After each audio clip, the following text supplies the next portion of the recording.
This is Talk of the Town, a weekly program featuring community events happening in and around Northeast Michigan, with your host, Nancy Smitham, and get the latest from Alpena Community College with Dr. Don McMaster.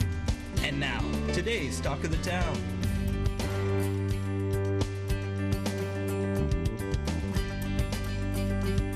Talk of the Town. I'm Nancy Smitham.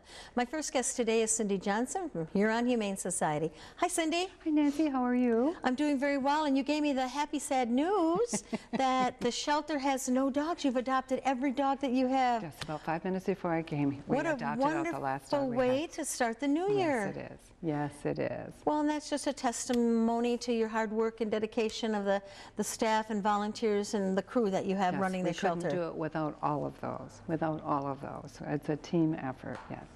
Now, the other side of the coin is you have lots of cats. We have cats.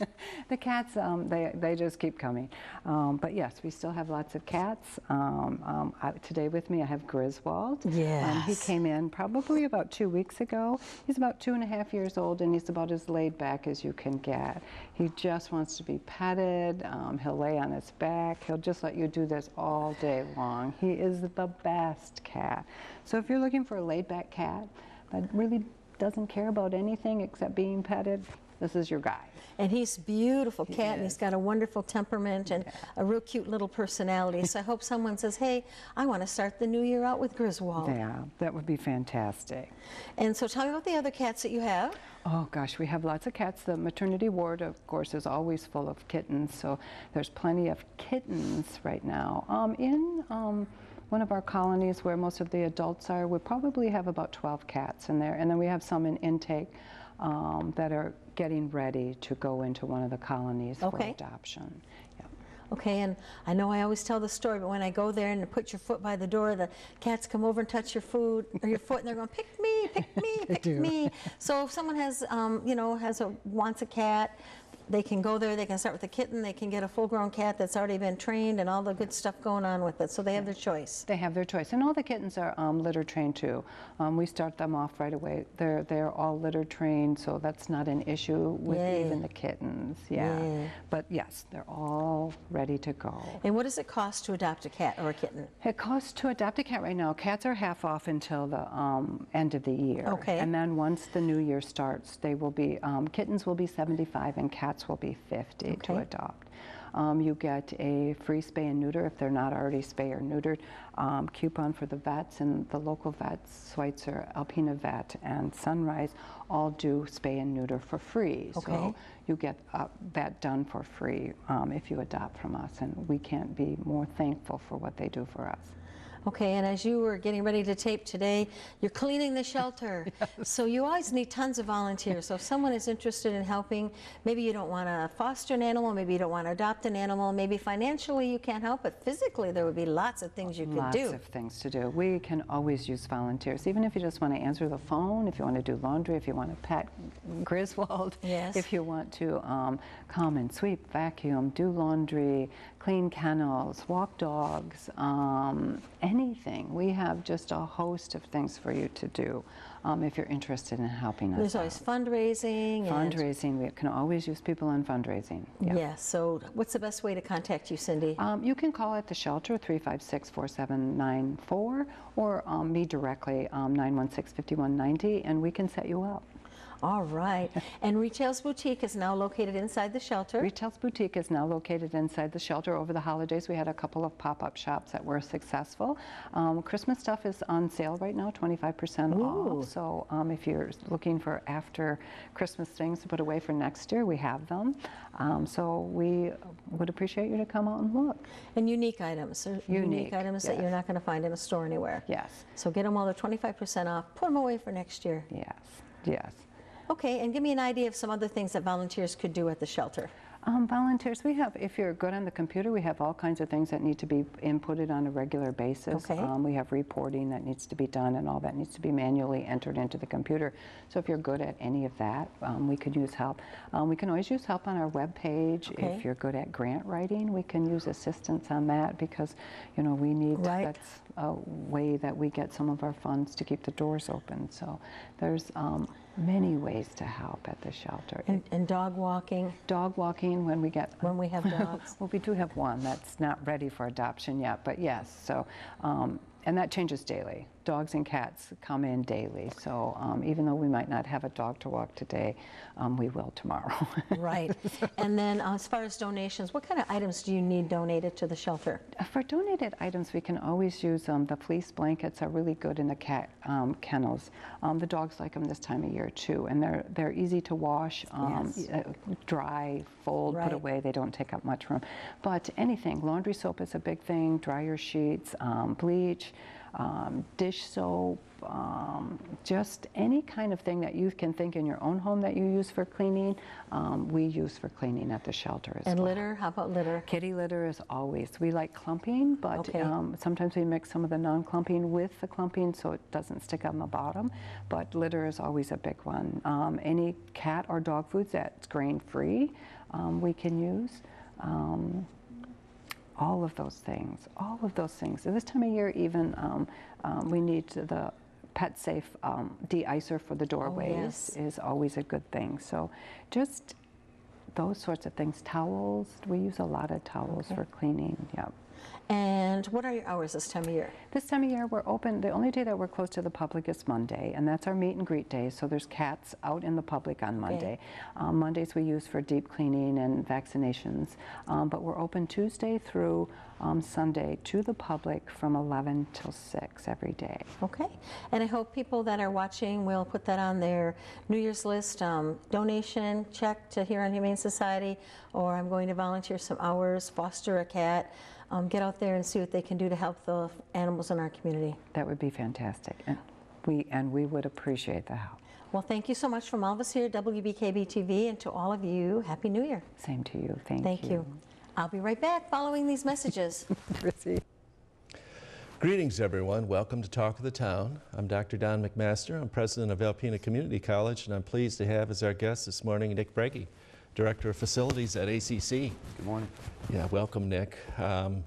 You have been centrally involved in a very key project at the college, and that is Building the Healthy Futures, our Van Laer Hall renovation project, to bring nursing over to Van Laer Hall and to renovate the building. And you have passed a milestone, I would say, this past week. With the 400 level approval process. Could you share with the viewers what that is and the significance of it? Sure. Yeah, the 400 level is our preliminary design development package that we submit to the Department of Management, Technology and Budget at the state of Michigan. They look at a package of submittals including specifications and preliminary design blueprints. And they just check to make sure that we're still in scope for the project and still in budget.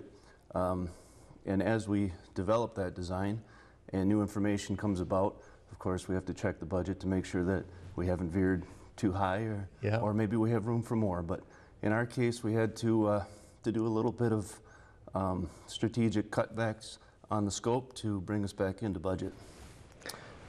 Yes, we're in as anyone sees, which is a good thing, as they drive around town, there's a lot of construction going on.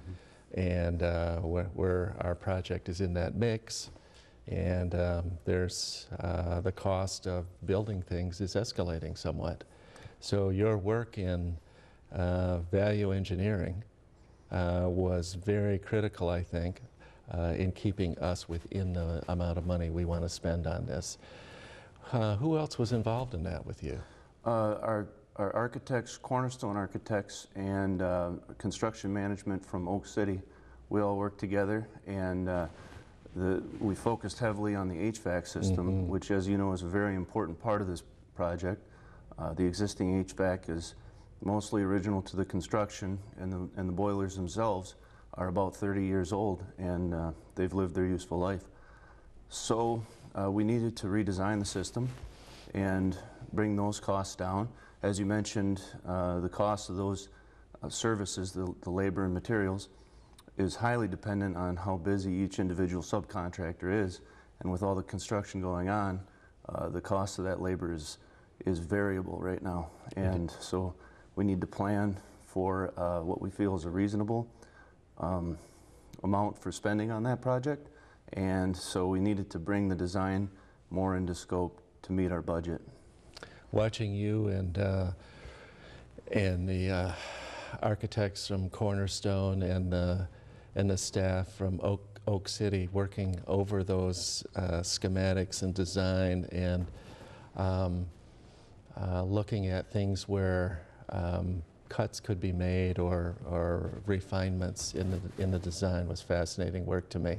And it seemed like something you liked and had experience in. And speak to that a little bit. Your role here is very essential right through here. Yeah, so there's a lot of different ways to heat and cool a building, and we knew that we wanted to incorporate air conditioning in the entire building. It's something we don't have now, and it can be very uncomfortable in the early fall and in the summer months for students, and it doesn't make a very good learning environment for them. So we knew we needed that, and above that, we also are looking for energy improvements. Fire suppression as well. Fire suppression as well. So safety and energy and comfort were the main focus on the design, and trying to find a balance between those factors and cost. So as I mentioned, there's many different designs, and the way that you zone each room and how you split up the building can affect the cost. And so that's what we did. We took a smart look and brought in the right people to give us suggestions, and now our design meets budget and is a good, comfortable, and energy efficient design. So yes, well done. So for folks who don't know, the building was built in '57, I believe. There's a cornerstone there near the entrance that was placed by Jesse Besser. I've seen a photo of it. And the building is an essential building for us. We have many, many essential functions at the college that happen there, but it is not air conditioned, never has been. And the HVAC is an important piece and an important, expensive piece to upgrade. And the look of the building will change slightly as well? Yeah, so behind or ahead of the nuts and bolts, you'll see a lot of the exterior updated new masonry stain. We're going to leave the original masonry block in place, but we're going to restain it to refresh the color, and new glass all the way around the building, both to improve aesthetics and to provide better energy efficiency, a better, more efficient envelope on the building.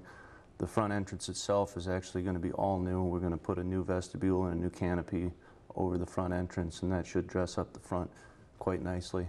And then two small additions, one going out of the back towards the river, and that'll be sort of a community gathering space and a student space where they can meet and study.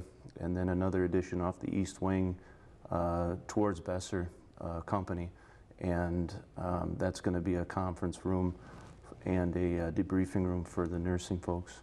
Wonderful. And so the nursing upgrade, the movement of nursing from second floor NRC where it is now to Van Laer Hall will be in the wing that extends toward Besser Company. That's correct.